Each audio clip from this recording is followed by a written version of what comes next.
80s.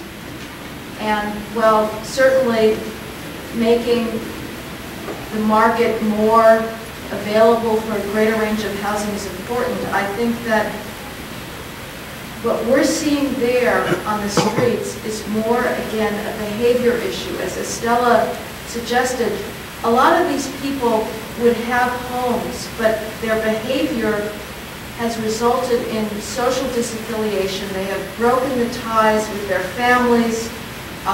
They have no place to go back to because of the addiction and the mental illness. So I would say we've seen the advocates try to change the subject for 2 decades now to an entitlement to housing, which should be debated, I think, separately from what we see on Skid Row. This is, again, about crime and people self-destructing.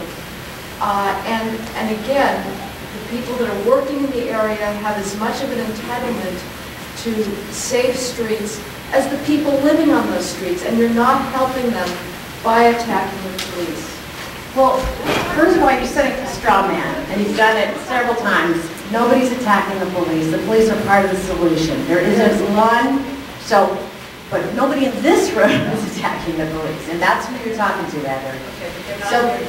Okay, let me just say though, with all due respect, there is a body of wisdom and knowledge and know-how that comes out of the last 5 to 10 years that is not owned by some weird advocates on the margin. It is data-driven, it is based on the best social science, it is based on the best medical research.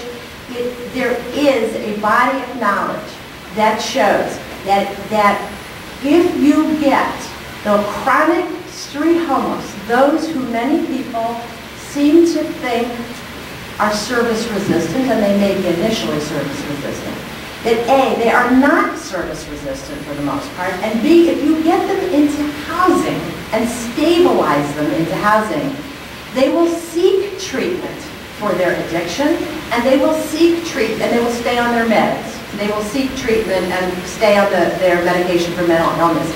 It's just wrong to blame the individuals themselves.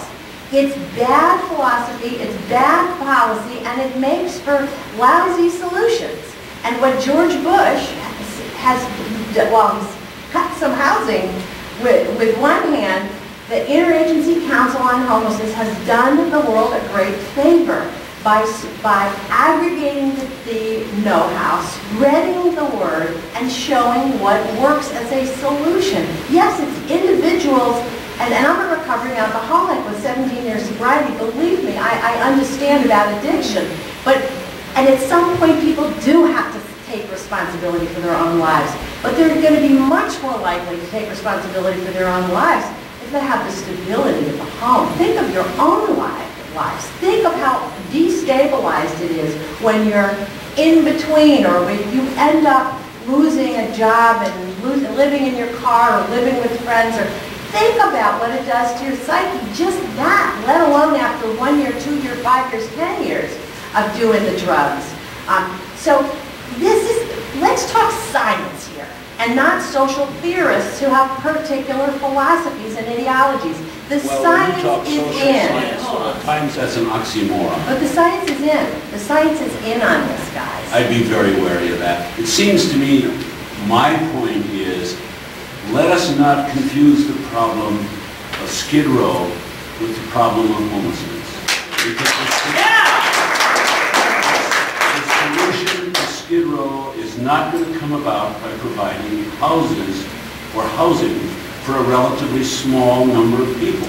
And while I don't completely mean this, nonetheless, for a lot of people, Skid Row has been a big sex and drug party for 30 years. And the victims of that have been people, included in the victims, have been the genuinely homeless who would benefit from the kind of services that you're advocating. But the problem with Skid Row has been a problem that is different than the problem of homelessness, although they overlap slightly. Now, that's going to have to be the last word on this panel.